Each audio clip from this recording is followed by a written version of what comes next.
नमस्कार, वंदे मातरम। आप सभी का बहुत बहुत स्वागत है आपके अपने ऑनलाइन इंस्टीट्यूट निशांत ज्ञान के यूट्यूब प्लेटफॉर्म पर। मैं नितिन उपाध्याय आप सभी का स्वागत करता हूं, अभिनंदन करता हूं आज के अपनी इस वीडियो पर। मित्रों, आज के वीडियो का टॉपिक 15 क्वेश्चनों का टेस्ट मैं आपसे लेने वाला हूं। आप सभी लोग जानते हैं कि यूपी पीईटी की परीक्षा में 15 क्वेश्चन आने वाला है हिंदी का, जिसमें से 5 क्वेश्चन आपको व्याकरण से मिलेगा और 10 क्वेश्चन आपको अपठित गद्यांश से मिलेगा। मित्रों, ये जितने भी क्वेश्चन हैं क्लियरली आपके सिलेबस पर आधारित हैं और इन प्रश्नों के जवाब दे करके आप यह अंदाज़ा लगा सकते हैं कि आपकी हिंदी कहाँ तक मजबूत है और कितना आपको पढ़ना है। ठीक है, तो ये टेस्ट के रूप में लीजिएगा। बिल्कुल आप कमेंट करिएगा कि आपका कितना सही हुआ, मुझे भी लगेगा कि कंपटीशन किस स्तर का है। सबसे पहला क्वेश्चन आपके बीच है, अयोध्या सिंह उपाध्याय हरिऔध की प्रसिद्ध रचना कौन सी है। मित्रों, अयोध्या सिंह उपाध्याय हरिऔध की प्रसिद्ध रचना आपसे पूछा गया है। ऑप्शन नंबर ए है झरना, बी है प्रिय प्रवास, सी है प्रेम मिलाप, डी है अंधायुग। मित्रों, इसका जो राइट आंसर है आप लोग कमेंट बॉक्स में कमेंट करिएगा अगर आपको आता है। मित्रों, इसका राइट आंसर है प्रिय प्रवास। क्या है? प्रिय प्रवास। प्रिय प्रवास जो है अयोध्या सिंह उपाध्याय हरिऔध की प्रसिद्ध रचना मानी जाती है। दूसरे नंबर पर चलते हैं दूसरे क्वेश्चन की तरफ। मित्रों, दूसरा क्वेश्चन आपसे पूछा गया है, ध्यान से सुनिएगा। नमक मिर्च लगाना, नमक मिर्च लगाना मुहावरे का अर्थ क्या होगा? ठीक है, ईर्ष्या करना, बढ़ा चढ़ा कर कहना, तीखा खाना या गुस्सा दिलाना। ठीक है, इसका राइट आंसर बताइएगा नमक मिर्च लगाना। ठीक है, अगर आपको उत्तर आता है तो ऑफलाइन वीडियो भले जा रही है लेकिन लाइव की तरह लीजिए और कमेंट बॉक्स में कमेंट करिए। ठीक है, इसे थोड़ा सा क्रिएटिव बना करके करने का प्रयास करिएगा। ऑप्शन नंबर कौन सा सही है बताइएगा। नमक मिर्च लगाना का मतलब होता है मित्रों गुस्सा दिलाना। क्या होता है? गुस्सा दिलाना। ठीक है, जैसे कोई व्यक्ति कहीं से धोखा खाया है, कहीं से उसे मतलब कि कहीं हार गया है, आप उसे जा रहे हैं नमक मिर्च लगा दिए, मतलब थोड़ा सा और उसे गुस्सा दिला दिए, तुम कर नहीं पाए, ये नहीं कर पाए। मतलब होता नहीं है कि गांव में आप समझते हैं कि नमक मिर्च लगाना का मतलब क्या होता है? गुस्सा दिलाना। Is the right answer. ठीक है, आइए चलिए तीसरे क्वेश्चन की तरफ चलते हैं। मित्रों, संधि विच्छेद वाला विकल्प कौन सा है? सूक्ति का संधि विच्छेद आपसे पूछा गया है। ठीक है, सूक्ति का संधि विच्छेद आपके व्याकरण में संधि विच्छेद भी है, तो संधि आपको जरूर ध्यान रखना है। ऑप्शन नंबर ए है सूधन उक्ति, बी है सधन उक्ति, सी है सूधन इक्ति, सधन उक्ति। इसका जो राइट आंसर है कमेंट बॉक्स में कमेंट करिएगा तीसरे का। Option number A is the right answer. ठीक है, सूधन उक्ति यहाँ पर कौन सी संधि है? दीर्घ स्वर संधि है। कौन सी है? दीर्घ स्वर संधि है। ठीक है, चलिए चौथे क्वेश्चन पर चलते हैं। मित्रों, चौथा क्वेश्चन है, मृत्यु के मुख में जा रहा व्यक्ति सदैव सच बोलता है। इसमें से आपको किस भाग में त्रुटि है वही आपको बताना है। मृत्यु के मुख में जा रहा व्यक्ति सदैव सच को बोलता है, आपको यही बताना है कि क्या इसमें गलत है। ठीक है, चलिएगा, अगर आपको आता है तो कमेंट बॉक्स में कमेंट करिए, क्या जा रहा व्यक्ति गलत है या मृत्यु के मुख में, या बोलता है, या सदैव सच को। ठीक है, इसका जवाब दीजिएगा। मित्रों, इसका जो राइट आंसर होगा ऑप्शन नंबर डी, सदैव सत्य बोलता है। सदैव सत्य को लगाने की कोई आवश्यकता नहीं है, यहाँ पर को एग्जिस्ट ही नहीं करता है, को नहीं लगाया जाएगा। ठीक है, सदैव सच बोलता है यह भी सही हो जाएगा, लेकिन यहाँ पे थोड़ा सा स्टैंडर्ड भाषा का प्रयोग किया जाएगा, सदैव सत्य बोलता है। ठीक है, D is the right answer. D में ही क्या है? त्रुटि है। ठीक है, चलिए पाँचवें क्वेश्चन पर चलते हैं। व्याकरण का पाँचवा क्वेश्चन है, मोक्ष की इच्छा रखने वाले को क्या कहते हैं? मोक्ष की जो इच्छा रखता है, क्या उसे कर्मठ कहते हैं, या मुमुक्षु कहते हैं, या उत्सुक कहते हैं, या जिज्ञासु कहते हैं? ठीक है, इसका जो राइट आंसर है कमेंट बॉक्स में कमेंट करिएगा। इसका जो राइट आंसर होगा ऑप्शन नंबर डी, मुमुक्षु। ठीक है, मोक्ष की इच्छा रखने वाले को क्या कहते हैं? मुमुक्षु। जिज्ञासा रखने वाले को जिज्ञासु कहते हैं। उसके बाद जो उत्सुक है, किसी कार्य को करने के प्रति उत्साही व्यक्ति को उत्सुक कहते हैं। कर्मठ, जो कर्मठ होता है, कर्म में लीन रहता है, उसे कर्मठ कहते हैं। ठीक है, आगे आपसे एक मतलब कि अपठित गद्यांश दिया गया है, इसे आप पढ़िए और जवाब दीजिए। ठीक है, पढ़ने का प्रयास करिएगा, मैं भी आपके साथ पढ़ता हूँ। ठीक है, प्रेम की भाषा शब्द रहित है, नेत्रों की कपोलों की मस्तक की भाषा भी शब्द रहित है। जीवन का तत्व भी शब्द से परे है।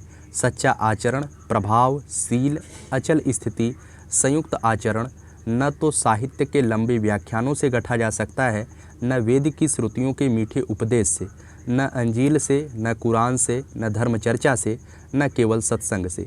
जीवन के अरण्य में घुसे हुए पुरुष के हृदय पर प्रकृति और मनुष्य के जीवन के मौन व्याख्यानों को यत्न से सुनार के छोटे हथौड़े की मंद मंद चोटों की तरह आचरण का रूप प्रत्यक्ष होता है। ठीक है, यही आपसे दिया गया है। अब इसका आंसर आपको देना है। ठीक है, चलिएगा जवाब दीजिएगा। प्रेम की भाषा क्या है? आपसे क्वेश्चन पूछा गया प्रेम की भाषा क्या है? भाव रहित है, ऑप्शन नंबर ए है अर्थ रहित है, बी है भाव रहित है, सी है ज्ञान रहित है, डी है शब्द रहित है। तो प्रेम की भाषा क्या है वही आपसे पूछा गया है, जवाब दीजिएगा। ऊपर ही लिखा गया है प्रेम की भाषा क्या है? शब्द रहित है। ठीक है, option number B is the right answer, शब्द रहित है। अगले क्वेश्चन पर चलिएगा। अरण्य शब्द का शाब्दिक अर्थ क्या होगा? अरण्य शब्द का शाब्दिक अर्थ आपसे पूछा गया है। अरण्य शब्द का शाब्दिक अर्थ क्या होता है? क्या वृक्ष होता है, या जंगल होता है, या उपवन होता है, या पुष्प होता है? ठीक है, तो अरण्य शब्द का जो शाब्दिक अर्थ होता है मित्रों क्या होता है? जवाब दीजिएगा इसका। मैं इसके जवाब को आपको होमवर्क की तरह देता हूं, इसे आप HW लीजिए और अरण्य का अर्थ बताइएगा। मैं 2 हिंट आपको देता हूं, इन्हीं दोनों में से कोई होगा, या तो जंगल होगा या तो उपवन होगा। इसे बताइएगा, कमेंट बॉक्स में कमेंट करिएगा। ठीक है, अरण्य शब्द का शाब्दिक अर्थ क्या होता है? यत्न से क्या आशय है? यत्न का आशय क्या होता है? भाषण होता है, या रत्न होता है, या प्रयास होता है, या परिश्रम होता है? ठीक है मित्रों, कमेंट करिएगा इसके प्रश्न के जवाब को।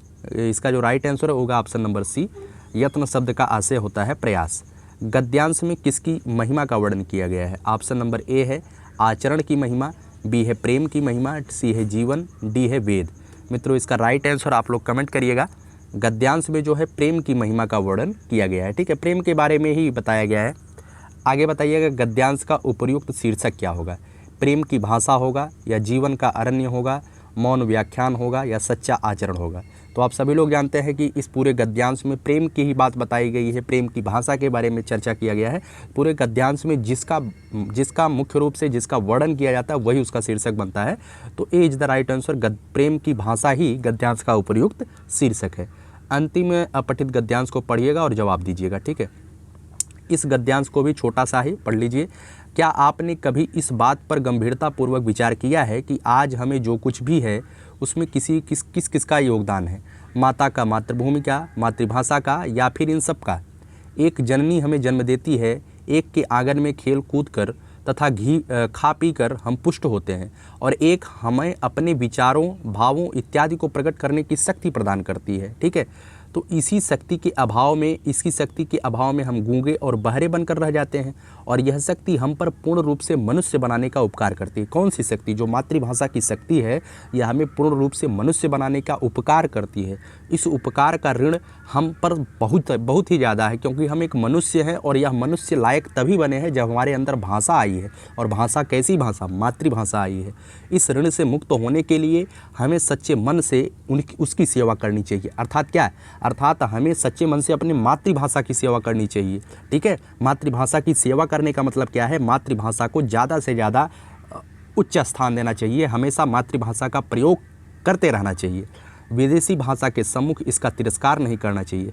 अगर 2 शब्द इंग्लिश का आ गया तो आप कभी अपनी मातृभाषा हिंदी को न छोड़िए, तभी हम अपनी मातृभूमि के सच्चे सपूत कहलाएंगे। किंतु यह काम इतना सरल भी नहीं है। यह काम तो तलवार के धार पर चलने के सदृश है। ठीक है, क्योंकि अब इसका अर्थ मैं नहीं बताऊंगा कि अर्थ क्या होता है, कैसे होता है, क्योंकि मैं वर्णन करने नहीं आया हूँ। ये टेस्ट के रूप में लीजिएगा। चलिएगा, सबसे पहले क्वेश्चन का जवाब दीजिएगा। अपने मन की बात कहने की शक्ति हमें किससे मिलती है? मातृभूमि से मिलती है, मातृभाषा से मिलती है, माता से मिलती है, या राष्ट्रभाषा से मिलती है? मित्रों जवाब दीजिएगा। इसकी जो अपने मन की बात करने की शक्ति होती है वह मातृभाषा से मिलती है। किससे मिलती है? मातृभाषा से मिलती है। ठीक है, अगले क्वेश्चन पर जवाब दीजिएगा। हम पर मातृ ऋण है क्योंकि माता ने हमें मातृ ऋण है क्योंकि माता ने हमें क्या दिया है? जन्म दिया है, बोलना सिखाया है, पाला पोसा है, या विचार करना सिखाया है? ठीक है, माता के ऋण हम पे इस वजह से है क्योंकि माता ने हमें जन्म दिया। Option A is the right answer, मातृ ऋण है क्योंकि माता ने हमें जन्म दिया है। 78वें क्वेश्चन को देखिएगा। हम अपना मातृ ऋण कैसे चुका सकते हैं? माँ को धन दे करके? जवाब दीजिएगा। बहुत ही आसान है, चैप्टर आसान ही होता है। 15 में से आप 14-15 कर ले जाएंगे। माँ को धन देकर, माँ को धन्यवाद देकर, माँ की सेवा करके, माँ की भाषा अपना करके। ठीक है, तो मातृ ऋण आप किस तरीके से चुका सकते हैं बताइएगा। इसका जो राइट आंसर होगा, माँ की सेवा करके आप अपना मातृ ऋण चुका सकते हैं। अगला क्वेश्चन है, मातृभूमि हमें क्या प्रदान करती है? सुरक्षा प्रदान करती है, गौरव प्रदान करती है, मातृभूमि अन्न धन प्रदान करती है, या प्रसिद्धि प्रदान करती है? बताइएगा। तो मातृभूमि जो होती है हमें अन्न और धन प्रदान करती है। सी इज़ द राइट आंसर। आसान है क्योंकि मैंने वही चीज़ें लिया है जो आपके परीक्षा में आ सकता है। मैं ऐसी चीज़ों को नहीं लिया हूँ कि जो आपकी परीक्षा में आए ही नहीं, ठीक है। भौकाल नहीं बनाना है कि आपको बहुत बड़े बड़े गद्यांश कराए जाएं जो आपकी परीक्षा में कभी देखने को ही नहीं मिले। आपको UPSSC मेंस लेवल की तैयारी कराई जाए, लोअर PCS की, तो ऐसा कुछ नहीं है। आसान गद्यांश आएगा, ध्यान में रखिएगा इस चीज़ को। 80वां क्वेश्चन है, इस गद्यांश की मुख्य विशेषता क्या है? मातृभक्ति है, मातृभूमि है, मातृ सेवा है या मातृभाषा है, ठीक है। इस गद्यांश की मुख्य विषय क्या है, इस पर आपको बताना है। क्या मातृभक्ति है या मातृभूमि है या मातृ सेवा है या मातृभाषा है? जवाब दीजिएगा। इस जवाब का आप लोग कमेंट बॉक्स में कमेंट कर दीजिए अगर आपको आता है, तो मैं तो जवाब दे ही देता हूँ। इसका जो जवाब होगा भैया वो होगा, इसमें जो है मातृभूमि, माता और मातृभाषा, मातृभूमि, माता और मातृभाषा का प्रयोग किया गया है। लेकिन पूर्णतः इसका जो मुख्य विषय है वो मातृभक्ति है। तीनों हमारी माताएं हैं, लेकिन इनकी भक्ति हमें किस तरीके से करना है, इनका सेवा हमें किस तरीके से करना है, ये तीनों के बारे में हमें बताया गया। तो मातृभक्ति is the right answer, A is the right answer, ठीक है। तो ईमानदारी से इस टेस्ट को लीजिएगा और जितना सही हो आप लोग कमेंट करिएगा कि मेरा इतना सही है, ठीक है। वीडियो अच्छा लगता है तो लाइक शेयर सब्सक्राइब आपको करना है और थोड़ा सा वीडियो को शेयर कर दीजिएगा, जिससे मुझे भी थोड़ा सा उत्साह मिले, मैं आपके लिए और अच्छे तरीके से काम कर पाऊँ। बहुत बहुत धन्यवाद।